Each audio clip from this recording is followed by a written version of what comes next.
Seguimos con más de I99. ¡Qué buena radio!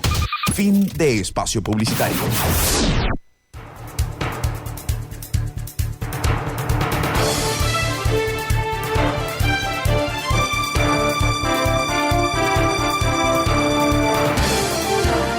Gracias por continuar con nosotros aquí en Diálogo de la Tarde a través de I99 en su dial 98.9 FM. Saludamos a esta hora, ya está con nosotros el politólogo, investigador también de la Flaxo, de acá del Ecuador, Santiago Basabe. Santiago, buenas tardes, bienvenido, gracias por acompañarnos aquí en el Diálogo de la Tarde.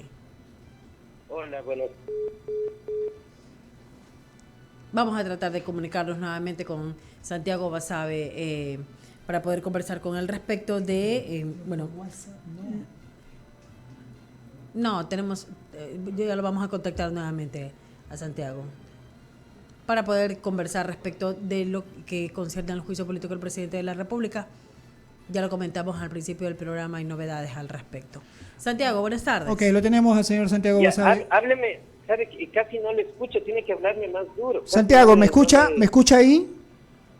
Sí, pero muy lejos.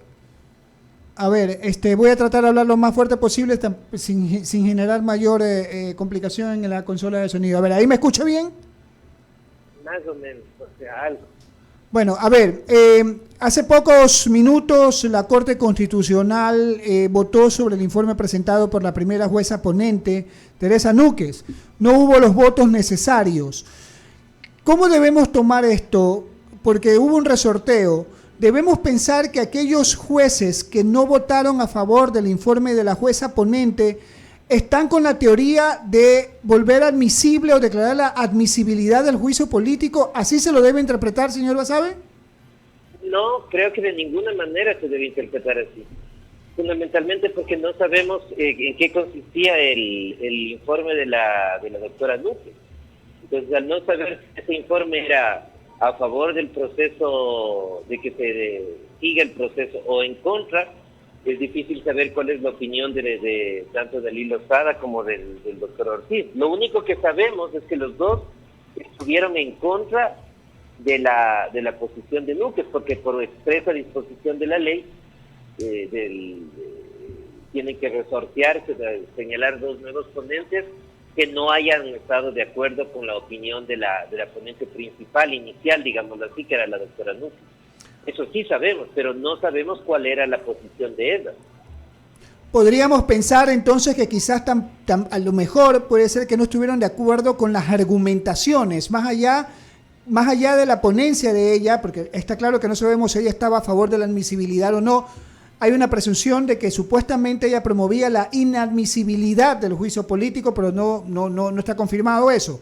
Podríamos pensar que de repente las argumentaciones no quizás también satisfacieron las expectativas de estos jueces. O sea, claramente no, la posición de la doctora Núñez no obtuvo los 6 votos. Ese es el motivo de que se haya dado el resorteo. Pero, insisto, no se puede decir si es que era a favor o en contra de la admisibilidad del proceso. Eso lo desconocemos. Insisto, solamente conocemos que no tuvo los 6 votos para que su ponencia sea aprobada. Ok, Santiago, yo debo entender algo, porque también he estado leyendo algunas posiciones en las que señalan que la Corte Constitucional no es que tiene un deadline, no tiene necesariamente un plazo final para poder emitir un fallo. ¿Es así o sí lo tiene? No, claro que lo tiene. Tiene 6 días. Esa hay una expresa disposición legal. 6 días son los que tiene. A correr desde el día sábado, domingo, es decir, hasta el día jueves.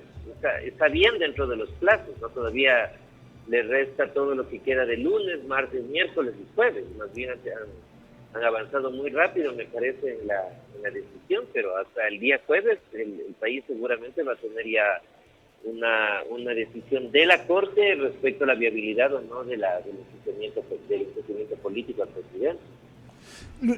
Silvia Favara tiene más preguntas para usted, doctor. Doctor Basabe, buenas tardes. Mi consulta es la siguiente. Bueno, así como vimos el tema del primer, documento que se envió al CAL y que luego lo regresaban por problemas de forma, porque no estaba bien redactado y se alargó tanto. Ahora parece que hay esta divagación sobre un asunto claro de la Constitución, sobre lo que tiene que ver con el dictamen de admisibilidad. Y así también, ¿cuántos días pueden seguir tratando y cambiando de ponente? ¿Cuánto tiempo? ¿Qué dice la ley con respecto a eso? Hola, 6 días es lo que tienen. Van recién en el día 3, ahora se vencería el día 3. Y seguramente si es que ya también es parte de la elucubración, si la posición de la jueza Núñez, que no sabemos en qué sentido era, no recibió los 6 votos, y los ponentes nuevos son personas que no estuvieron de acuerdo con la posición de la jueza Núñez, no podrían eventualmente anticiparse a decir que lo que ellos planteen como ponencia recibirá un voto mayoritario de los jueces, ¿no? Porque es la visión contraria a la de la doctora Núñez, que no sabemos si es a favor o en contra del proceso. Entonces yo creo que en cuanto se tenga esa nueva ponencia del doctor Ortiz, volverán a reunirse y yo asumiría que hasta el día de mañana ya el país va a tener un dictamen de parte de la Corte. Ahora, ¿usted cree que ese hecho de haber habido tantos errores en el transcurso de la presentación del documento alcal tenga algo que ver o incida en el dictamen final a favor o en contra de ese juicio político? Eso es lo que vamos a esperar, ¿no? O sea, ahí hay posiciones encontradas, hay gente que dice que la Corte debería limitarse a hacer un chequeo mínimo de los procedimientos y nada más.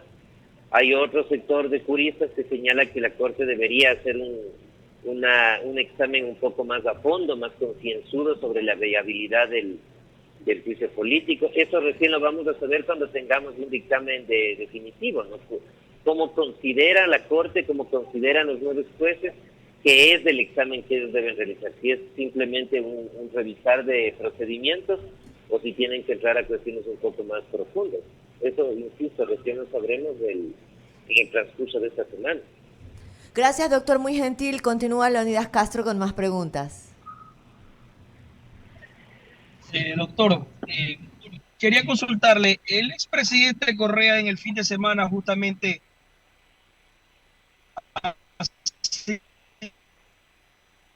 Señal. Leonidas, tenemos problemas con tu señal. Hasta que puedas recuperar un poco tu señal, vamos a seguir dialogando con Santiago Basabe a través de los micrófonos de I99. Santiago, ¿cómo interpretar el hecho de que la primera jueza ponente, Teresa Núñez, solicitó a la Asamblea cierta información, concretamente el acta de una de las sesiones, y la Asamblea le respondió, hago el resumen, indicando que no tenían esa información? ¿Cómo entender esto? O sea, primero, la jueza se supone que si pide esa información era para tratar de contextualizar el procedimiento que la Asamblea tuvo para poder decidir lo que decidió con relación al llamado de juicio político del presidente de la República. Pero por otro lado, se suponía que esa información debe estar a la mano para este tipo de menesteres de la parte de la Corte Constitucional. O sea, ¿cómo entender esa parte de la Asamblea? Esa informalidad, por decirlo menos. Bueno, como ha sido la característica de la Asamblea, no solo de las últimas asambleas, que es precisamente eso: informalidad, poco conocimiento, falta de prolicidad, ignorancia respecto a muchos temas esenciales del manejo legislativo, porque esa es la Asamblea que tenemos, desafortunadamente.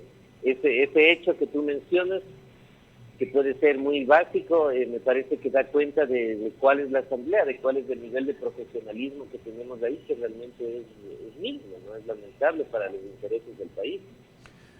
¿Qué opinión le merece finalmente a usted el tema de esta decisión de la Asamblea de buscar ese juicio político y la argumentación, más allá de los continuos errores de, entre comillas, forma que tuvieron, que hay algunos constitucionalistas que dicen que sí, por ahí hubo uno que es de fondo más de forma?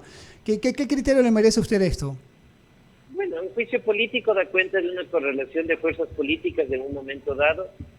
Ahora mismo hay un bloque de oposición que es mayoritario en la Asamblea, me refiero al bloque de la Revolución Ciudadana y el Partido Social Cristiano, que tienen un acuerdo respecto al tema al menos, y en función de eso se ha dado el proceso político, ¿no? O sea, más allá de, yo creo que lo de fondo ahí es que más allá de que efectivamente no es un juicio penal en rigor, no es un juicio ante los tribunales de justicia, es un proceso porque por ser contra el primer mandatario, contra el jefe de Estado, debería manejarse con el mínimo criterio jurídico junto al político, evidentemente. Me da la impresión que ahora hay solamente una visión de lo puramente político y se ha dejado de lado las cuestiones jurídicas de forma muy clara, no como si hubiese ir y venir de errores desde la Asamblea Nacional. Santiago, y precisamente hacia allá iba mi pregunta en ese mismo sentido. Mucho se ha opinado de que este sistema actual en el Ecuador es hiperpresidencialista,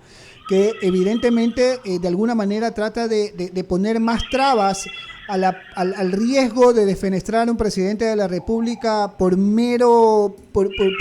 meras situaciones políticas, muchas veces divorciadas completamente del aspecto jurídico o del aspecto constitucional.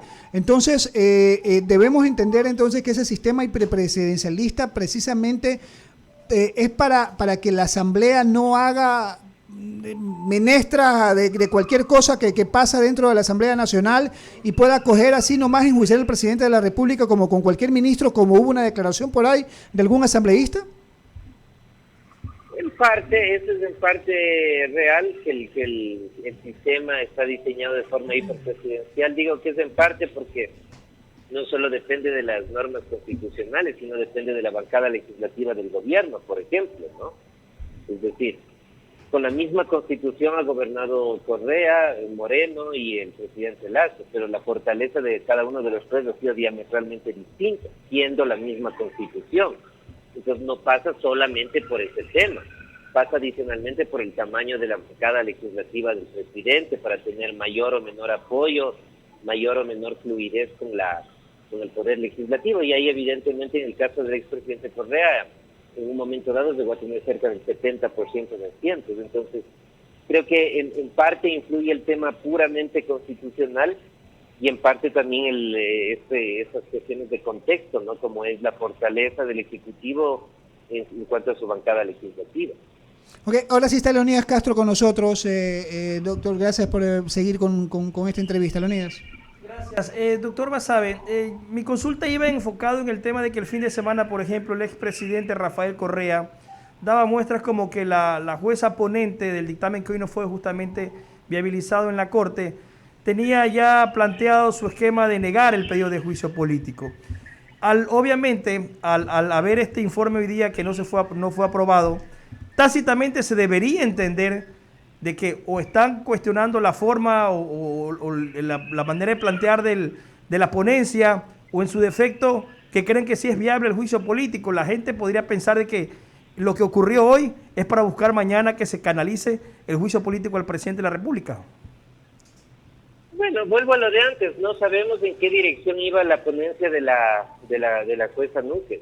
No sabemos si es que la oposición del resto de magistrados es a la viabilidad del proceso político o en el sentido contrario, a la no viabilidad del proceso político. Eso se desconoce. Lo único que sabemos es que no recibió una mayoría de votación y desafortunadamente hasta el momento es lo único que se puede saber, y eventualmente quizás existieron también otro tipo de objeciones de forma, pero para que se haya sido rechazado la ponencia seguramente era algo muy importante, como la dirección específica de la decisión, que ahí, insisto, es difícil conocer en qué sentido pudo haber sido la ponencia de la jueza Núñez.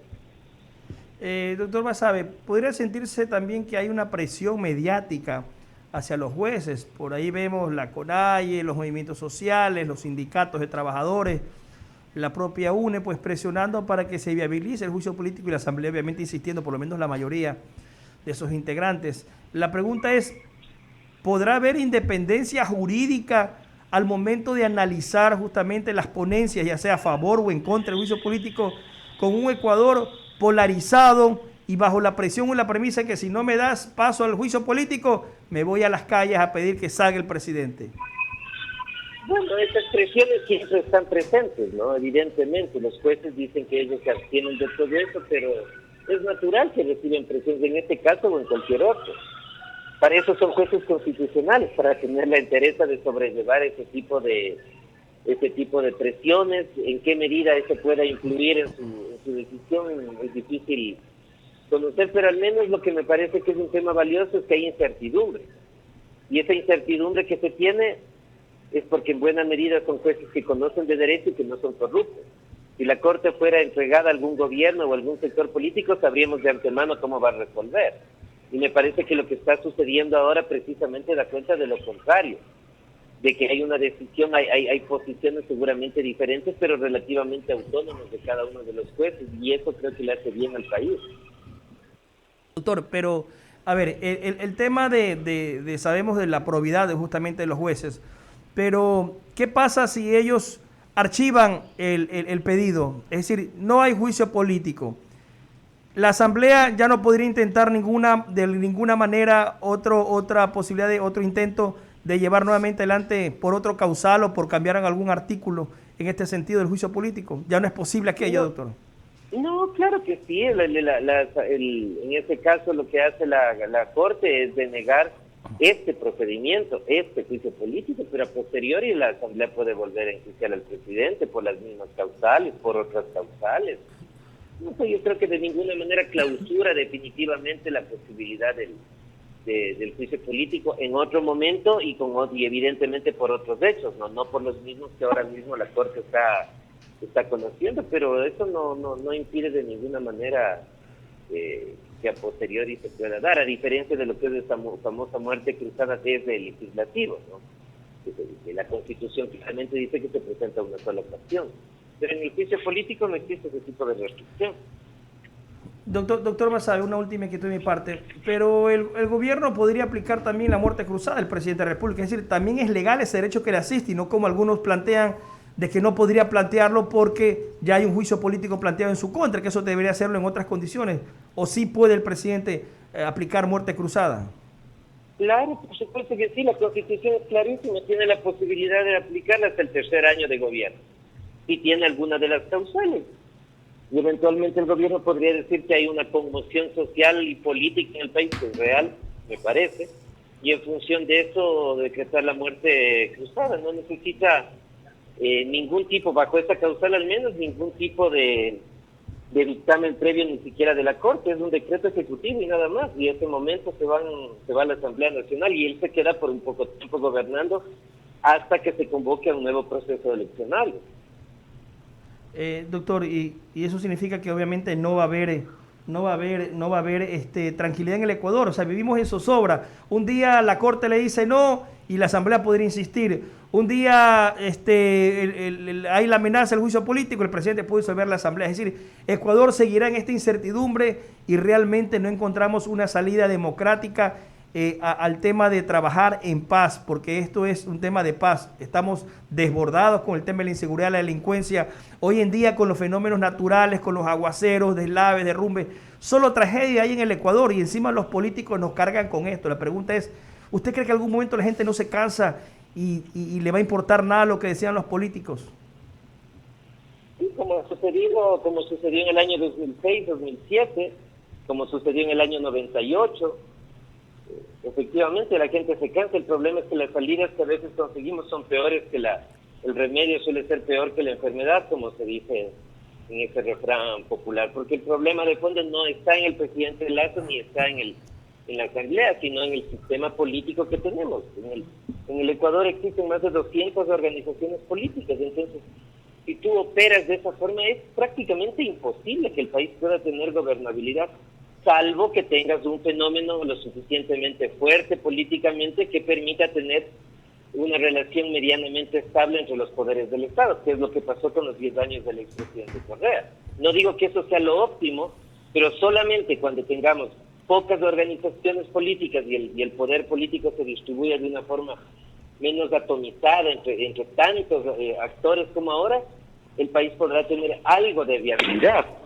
Desafortunadamente a los actores políticos eso es lo que menos les interesa, porque es perder parte de su negocio político, que es tener ahora un partido. Tristemente esa es la verdad.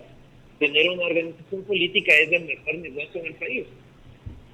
Bueno, intentemos no que el gobierno nacional, al no tener una mayoría plena en la Asamblea Nacional, pues ha dificultado su trabajo y ahí vemos resultados. Estamos en una crisis, en una situación muy compleja y muy crítica, que es lamentable lo que ocurre. Doctor Basabe, agradecerle por haber estado con nosotros, atendernos aquí al Diálogo de la Tarde y compartir su valioso criterio de opinión aquí en el programa. Muchas gracias a ustedes, siempre un placer, un saludo a la audiencia. Gracias, buenas tardes al doctor Santiago Basabe, pues analista.